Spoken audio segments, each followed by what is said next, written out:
Hello, everyone. Welcome to our 4All Series panel conversation, and we thank you for joining us. My name is Tony Bond, EVP, Chief Diversity and Innovation Officer at Great Place to Work. We would like to start by saying thank you to EY and Nationwide, who are our co-presenters for this 4All Series, including today's event. Please note that this conversation will include inclusive language and be accessible via captions and a written transcript. Today's conversation is being recorded and will be available within hours so that you can share it directly with your colleagues and community. The on-demand video for this conversation, as well as additional resources, can be found on our recently launched 4All resource site. Visit greatplacetowork.com, click on the resource tab, and choose 4All from the drop-down to watch this conversation, read articles, and stay updated on this topic. Now, I'm thrilled for you to hear from today's panelists. These two leaders demonstrate 4All every day, and the actions they take will get us started in an important conversation on what it means to create a 4All culture that embraces diversity, equity, inclusion, and belonging. It's my pleasure to introduce our first panelist, Jeannie Collier, EY America's Vice Chair of Talent. Jeannie leads the America's efforts to create exceptional and transformative experiences for 80,000 people in 31 countries. During her tenure with EY, Jeannie has worked around the world in several key roles, building and leading high-performing EY teams on 3 continents. Throughout her various roles, Jeannie's commitment to building an EY in which everyone belongs and thrives has remained constant. She serves as the executive sponsor for College Map, Mentoring for Access and Persistence, a multi-year group mentoring program focused on enabling and empowering students in underserved high schools so they can gain access to college and succeed in higher education. Jeannie also chairs the EY America's Talent Executive Committee and is a member of the U.S. Executive Committee, America Operating Executive Global Talent Executive, and America's Inclusive Advisory Council. We would also like to give EY and Jeannie an extra special shout out for 23 consecutive years on the 100 Best Companies to Work For list in 2021, and placement on the 2021 World Workplace list, announced on October the 19th. It is their 8th time appearing on this list, so congratulations. We're also delighted to have Vanita Clements, Chief Human Resources Officer at Nationwide. Vanita is known for her strategic thinking, ability to build trusted partnerships, and focus on results. She has demonstrated the ability to build strong people and culture strategies, and her breadth of business and HR knowledge and leadership experience is extensive. Vanita is a sought-after mentor and a coach due to her authentic and transparent approach to leadership. She invests in relationships at all levels of the organization and is committed to building a strong pipeline of future talent. Vanita has been recognized by Smart Business Columbus as a trailblazer, Who's Who in Black Columbus, and she's currently serves on the board of the Columbus Urban League and previously served on the board for the Ohio Foundation for Independent Colleges. She is a member of the Senior HR Executives Council, member of the Ohio State University Fisher Leadership Initiative, Corporate Advisory Council, and an advisor for All Women's Associate Resource Group, ARG, and a member of the African American Women's ARG, AWARE. Vanita and the rest of the Nationwide organization had a lot to celebrate earlier this year when Nationwide moved up 66 spots to number 25 on the 2021 100 Best Companies to Work For list. Another big congratulations. Vanita and Jenny, thank you for being here. So before I jump into asking questions, I've mentioned 4All quite a bit, so I'm going to share a little bit of background and context on what 4All means for us here at Great Place to Work. A great place to work for all is one where everyone, no matter who you are and what you do, is having a consistent positive experience. Caring leaders foster an environment where everyone has purpose, can contribute new ideas, and has access to the resources they need to thrive within your organization. Our leaders joining me today are exemplary role models of what we mean by a caring and 4All leader. So again, thank you for being with us, and I look forward to this conversation. And so I'd like to start with you, Jeannie, and sort of ask you a global question, and I'll go to you, Vanita. Given the entire world that we've been experiencing over the last year and a half, a little bit more than that, I'm very curious, how has your organization changed, its culture changed or shifted over this last 15 months or so? And then as you look forward into the future, how do you anticipate it may be changing as we move into a new normal? Well, thanks, Tony. It's a great question. I think similar to many organizations, I mean, at EY, our key priority is and has been our people's really their holistic well-being, and we define that as physical, emotional, financial, and societal wellness. And as early on as May of last year, our America's Media partner, Kelly Greer, really challenged us to not just survive the pandemic, but really thrive from the pandemic. So we've really been focused on our path forward is really understanding the importance of flexibility and the impact that has on our well-being. And as we come out of the pandemic, we are focused on what we're calling the EY way of working. And back to kind of Kelly's ask over a year ago, we're really focused on harnessing the best of. You know, we've heard a lot of companies talk about how productive we've all been during the pandemic, but have we really been focused on what might have been lost as a result of that productivity? So we're about harnessing the best of. So we're looking at what did we learn from the pandemic? What were the positive experiences and benefits we had? But then harnessing those with the best of what we were before the pandemic.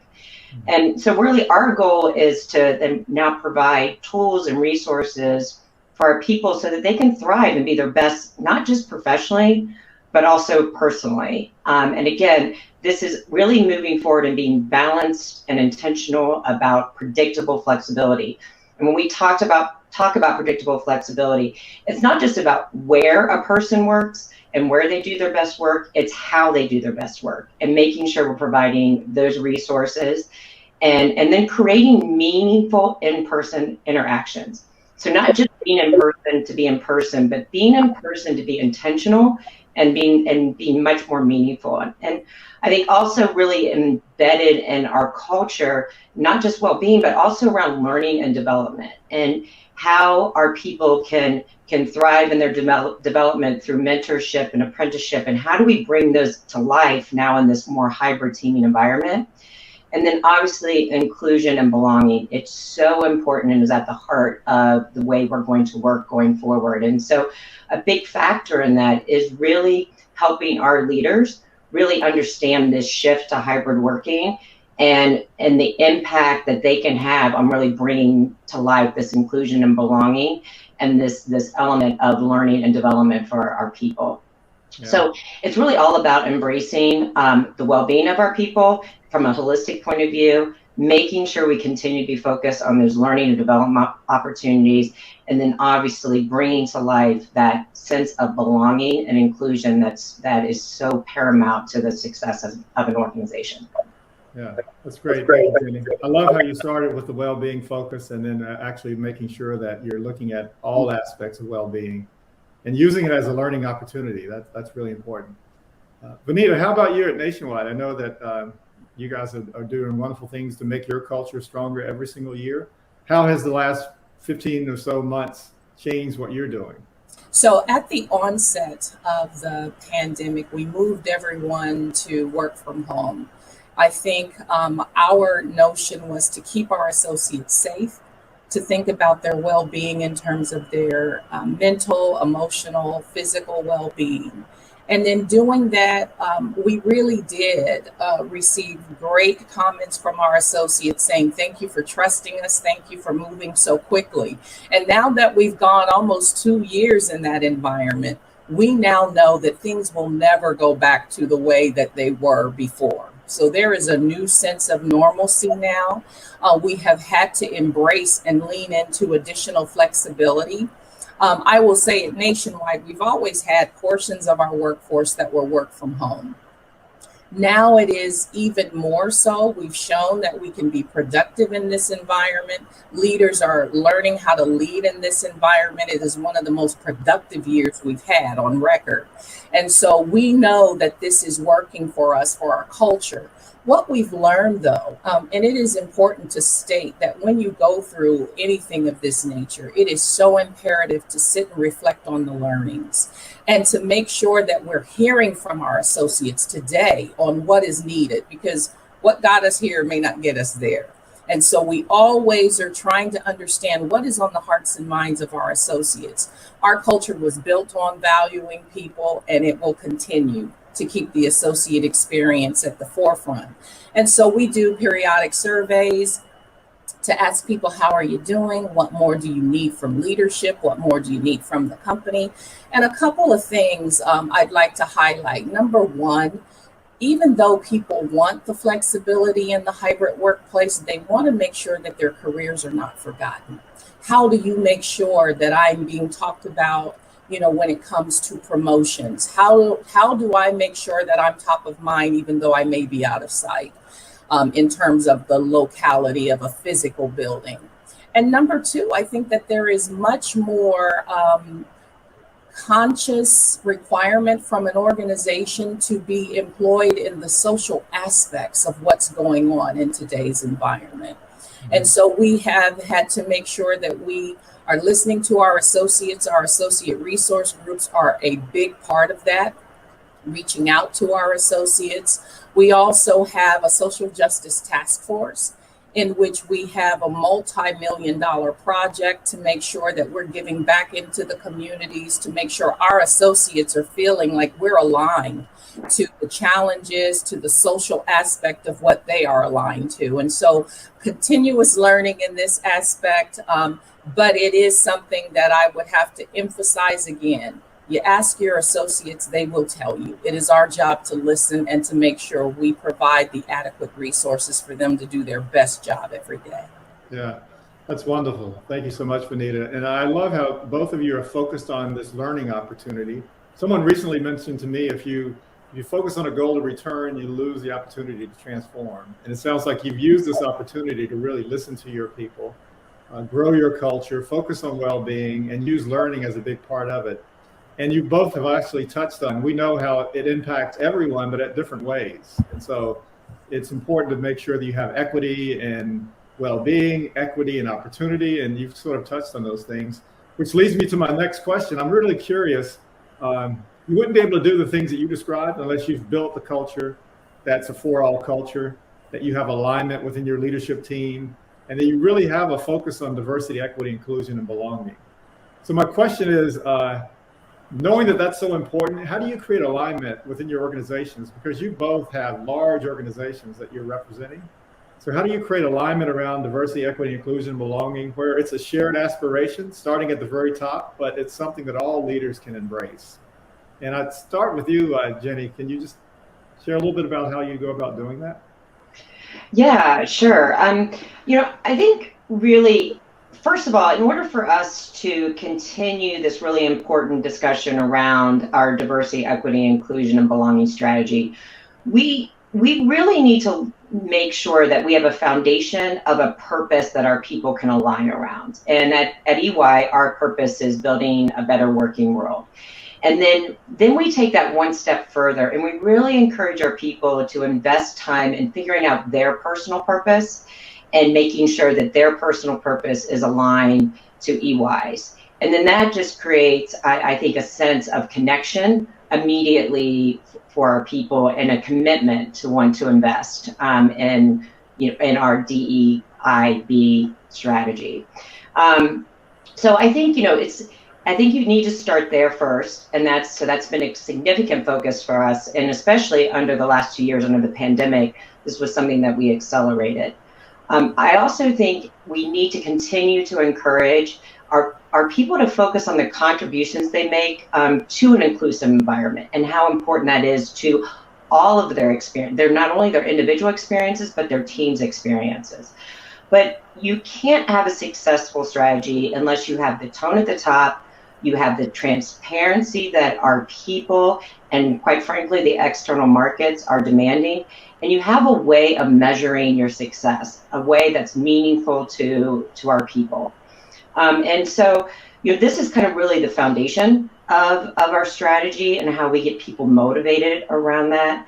And then more than ever, we're aligning our strategy to our new way of working and making sure that our people understand that with the new way of working, especially in this hybrid environment, that we are laser focused on the importance of making sure that we equip our leaders and our people, understanding how they will continue to develop and lead inclusive teams and create this sense of environment when you've got people working in all different places. You've got people working on your teams who are remote, people at client sites, people in the office.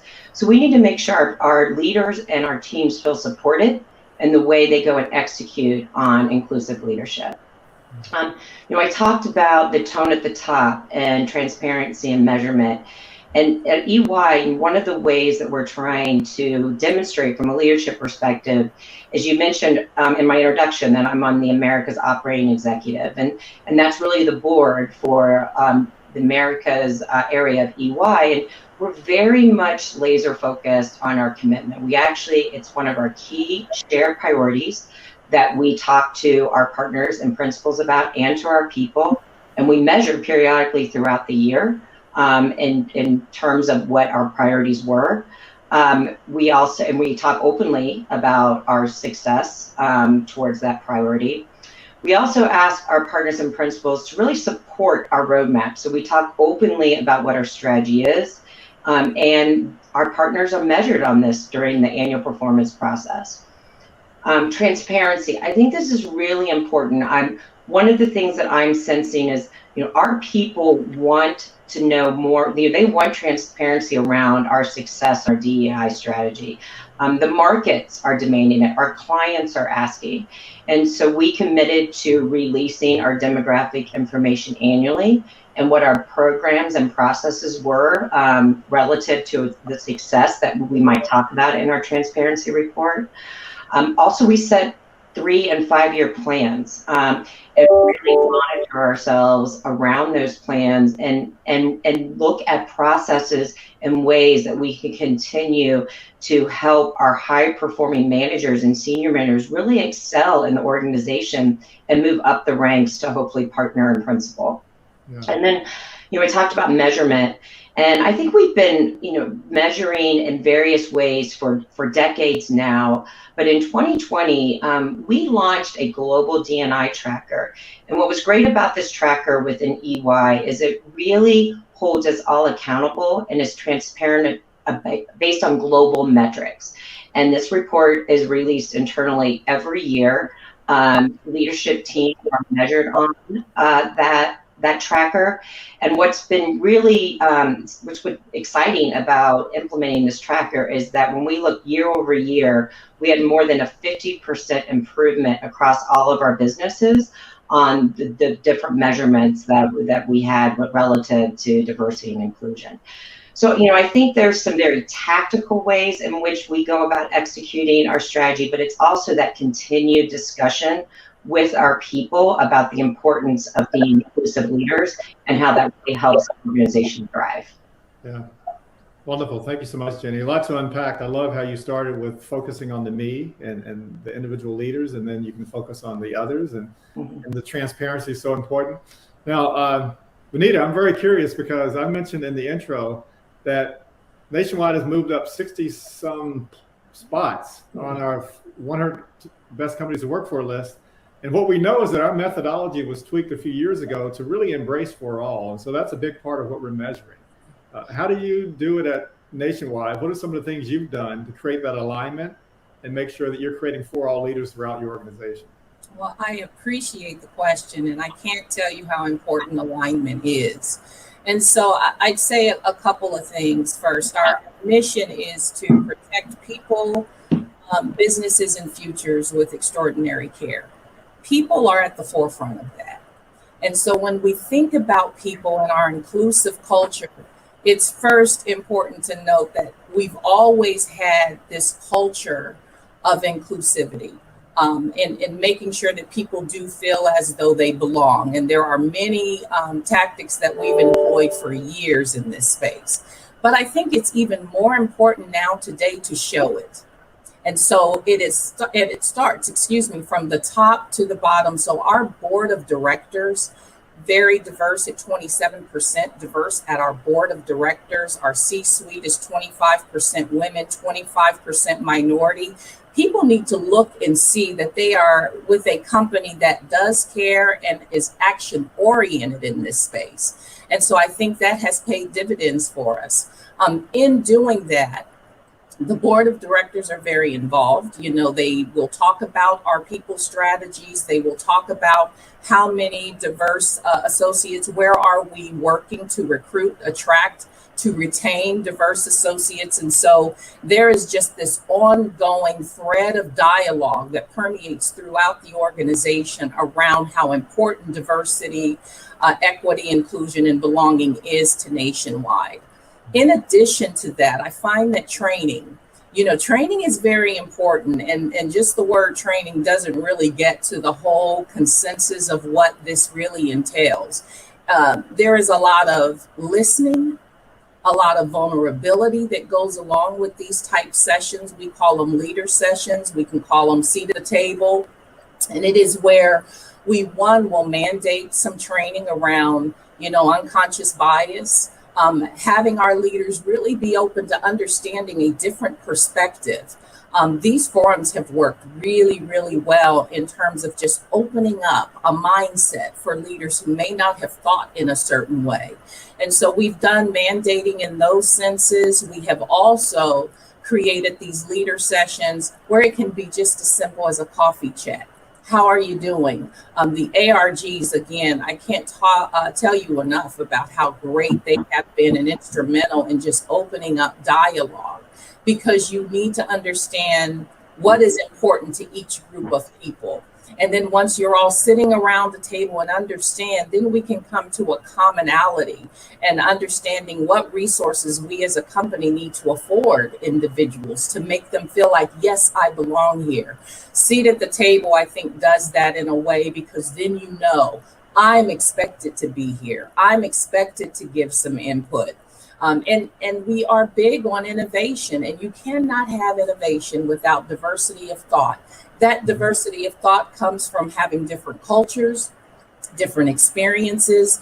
And so when we use all of that together in our culture, I think it really does continue to extend the great work that we've already done in our culture. And I'd say this about the flexibility portion.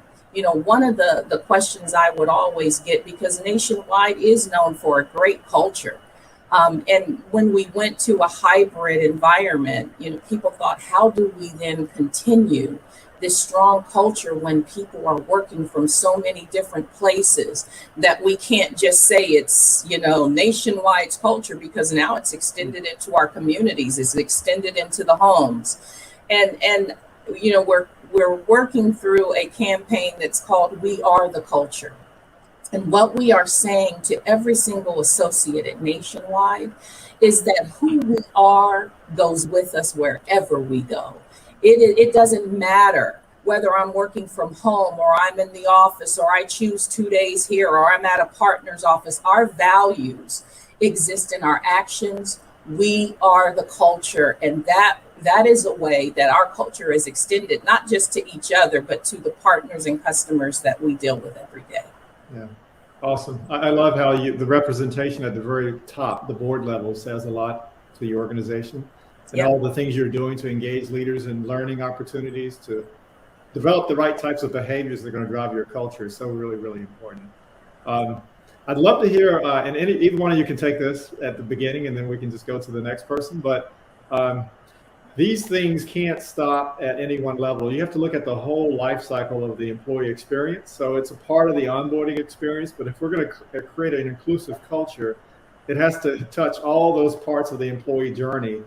Any stories that you would like to share around how your leaders are having an impact within your employee base, based on the different journeys that the employee goes through, from hiring to developmental opportunities, or anything stories you'd like to share? Because the story really puts kind of a nice context around what you just described.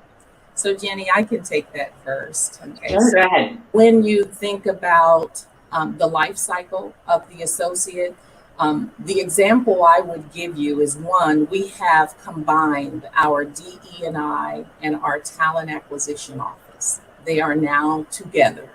And what we have found is that the partnerships have become even more stronger when you think about the relationships that we've built with HBCUs from different colleges.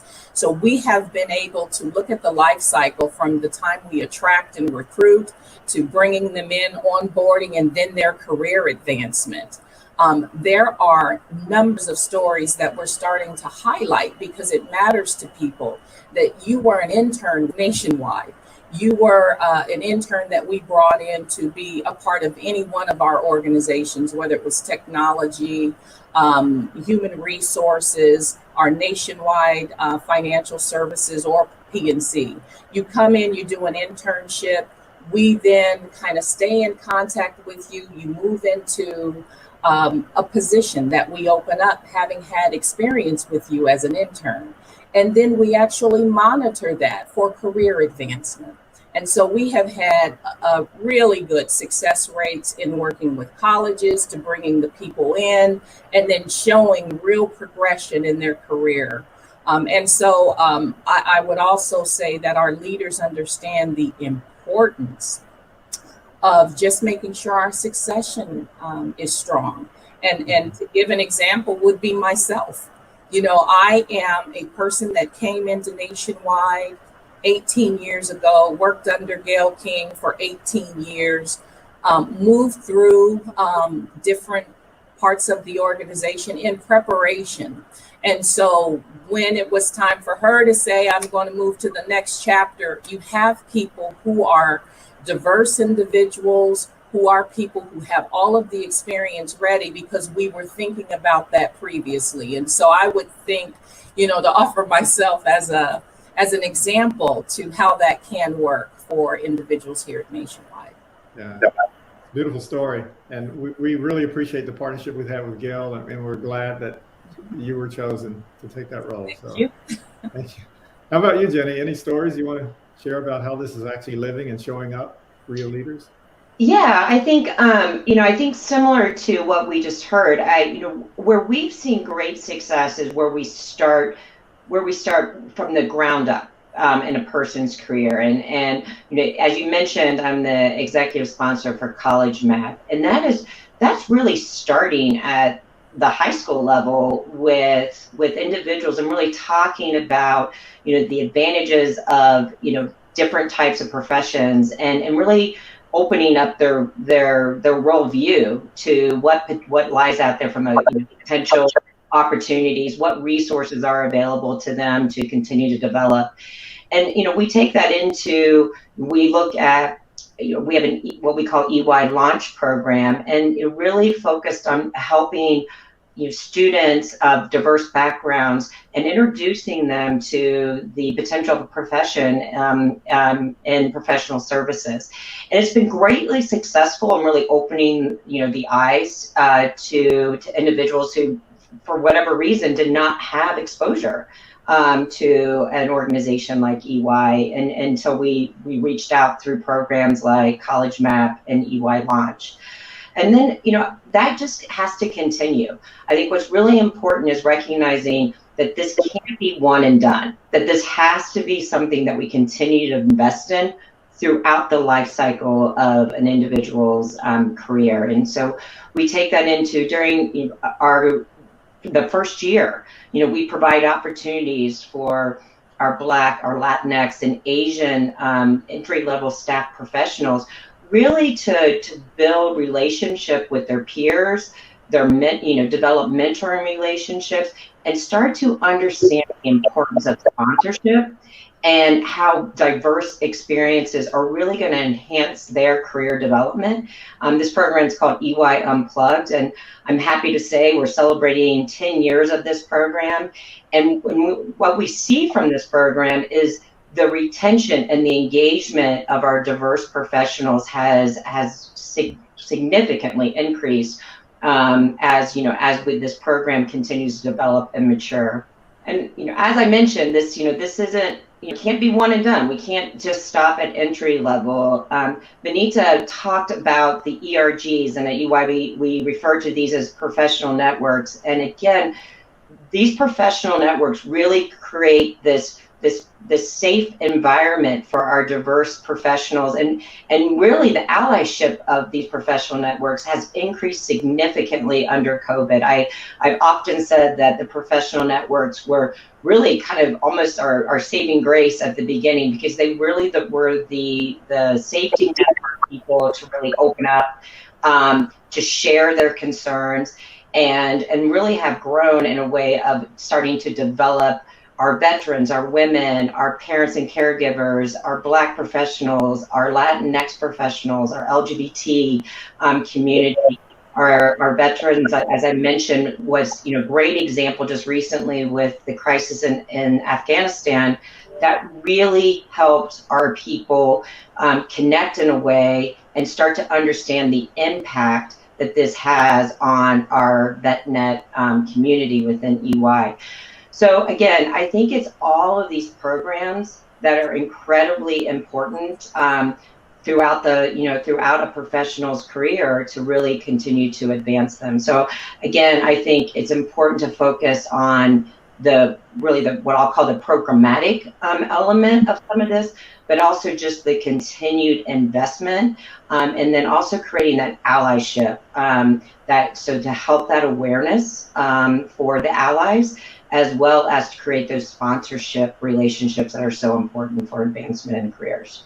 Yeah, this is awesome. I feel like the diversity, equity, inclusion, belonging conversation is probably the greatest innovation challenge that we have. And I love the innovative ways that both of you and your organizations are approaching this, because you can easily create your own resource deficit by just doing traditional things when you try to attract talent and develop talent.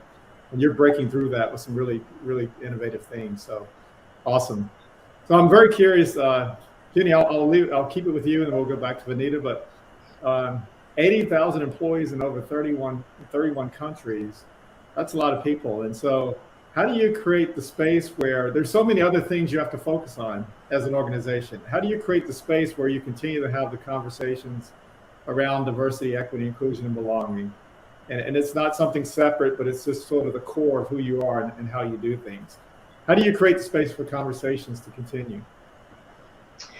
Well, it's a great question, and I think it goes back to what we were talking about earlier. It's really setting that tone from the highest level in the firm, and encouraging those conversations that we talked about. And I think over the last 2 years, if you think about some of the things that have come out from a social justice standpoint, the murder of George Floyd, that really catapulted, I think, people's, willingness to have what I call, to be comfortable with the uncomfortable conversations.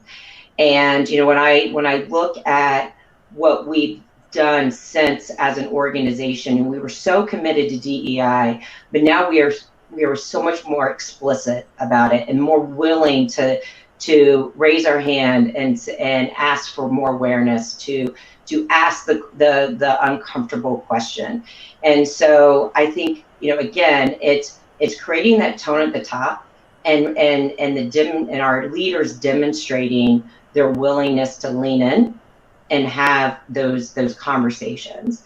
I think it's also about continuing to provide those learnings that we talked about earlier that are so important, and being able to talk about the importance of decision making. How do you build relationships? How do you create stronger teams and empower our people?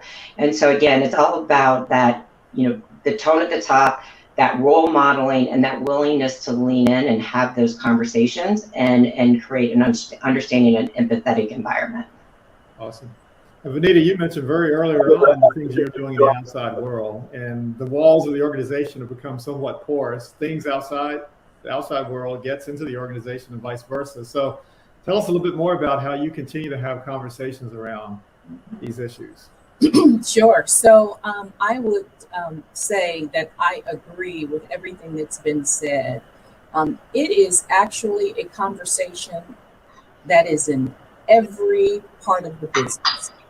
So it is not a separate, now let's talk EE and I and belonging. It is in everything we do, from our performance metrics. Every leader has 30% of their objective around people, which includes inclusivity, which includes our culture survey, which includes, how much of their teams are diverse? How are they recruiting? Do we have a mandate that every candidate pool has to have a certain amount of inclusive diversity within that candidate pool for leaders to interview?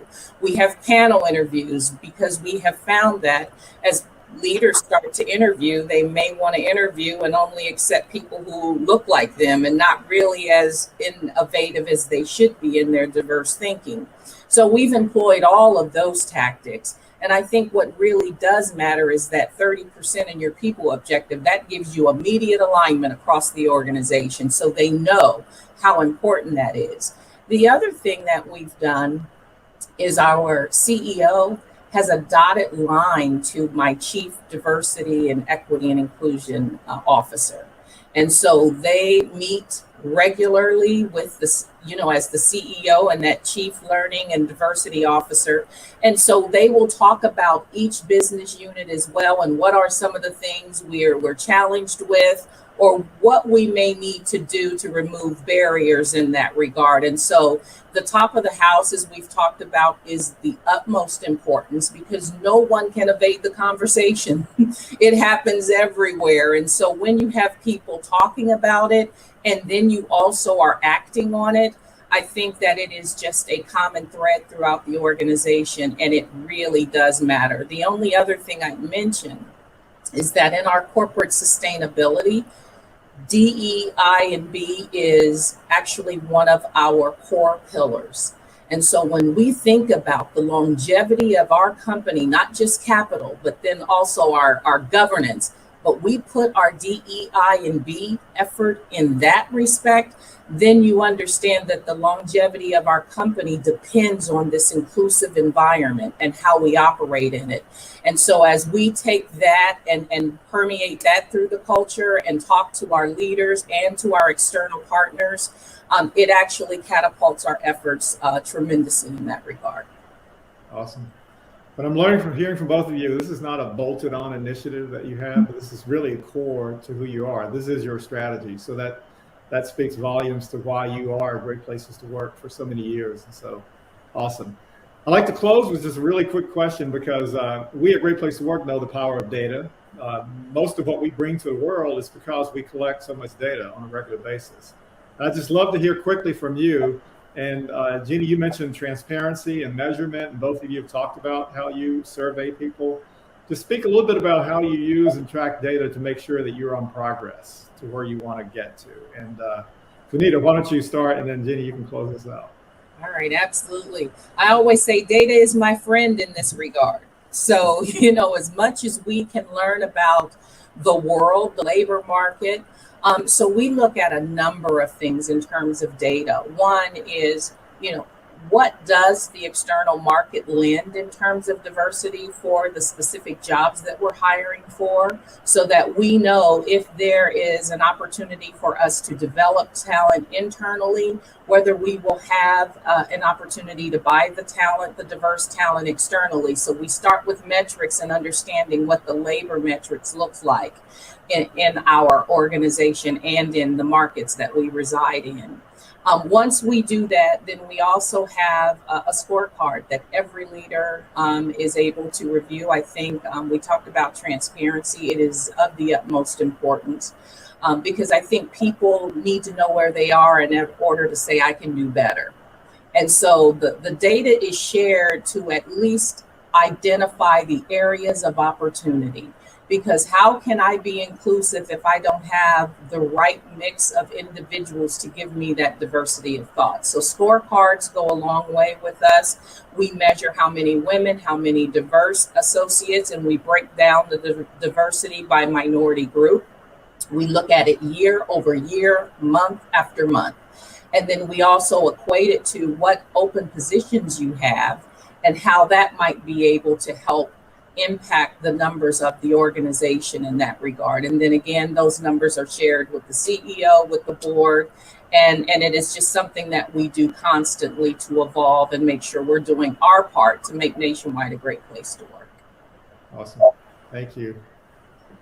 Kenny, how about you? Yeah, sure. I mean, I couldn't agree more with what Benita just said. I mean, if you've heard the saying, you manage what you measure, and so data tracking and transparency is absolutely critical for the success of a DEI strategy. And I think, but honestly, like if I think about today's companies, I think about why, and I think about companies that I talk to or clients that I talk to, we are drowning in data, but we are starving for insight. So I think what's really critical and what we really need to be focused on is taking all this data that we have, these surveys, these different reports that we have, the feedback mechanisms that we have from our people every year, every quarter now, and how do we synthesize all that data in a way that it really tells a compelling story and lets us take the action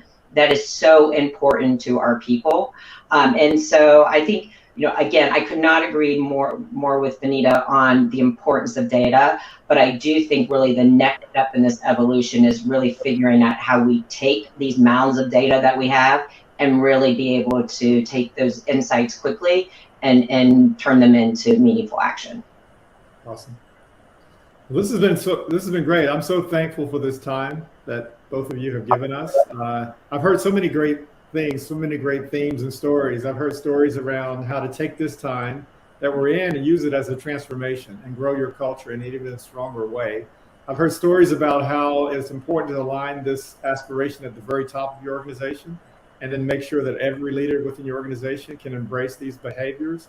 I've heard stories around how it's so important to engage your employees. You're using these resource groups, and I think that's the key. They are a resource, not just for the members, but for the organization overall. And then I also heard stories about how you facilitate conversations and keep the dialogue going, and so many other things. So I look forward to unpacking it all. I wish we could continue to ask you more questions and spend all day having this conversation, but I know that we have a lot of busy people out there who are needing to get back to work. And so thank you again, Jenny. Thank you, Benita, for both being with us and sharing your great insights and the dedication you have to creating a great place to work for all. And so we appreciate your time today, and thank you for your brilliant insights. And you can find Jenny, you can find Benita both on LinkedIn as well as myself if you have questions or you'd like to send us directly. And again, as a reminder, that a recording of this conversation will be shared within hours, so please share it with your community. And speaking about your community, I also want to take a moment to recognize the following companies, the great companies who are also leading the charge and doing the work to further For All mission. So thanks again for these wonderful companies. And on behalf of Great Place to Work and all of us, thank you again for joining, because we know, and you know, that we are better when we are championing For All. So thank you so much. Take good care of yourself.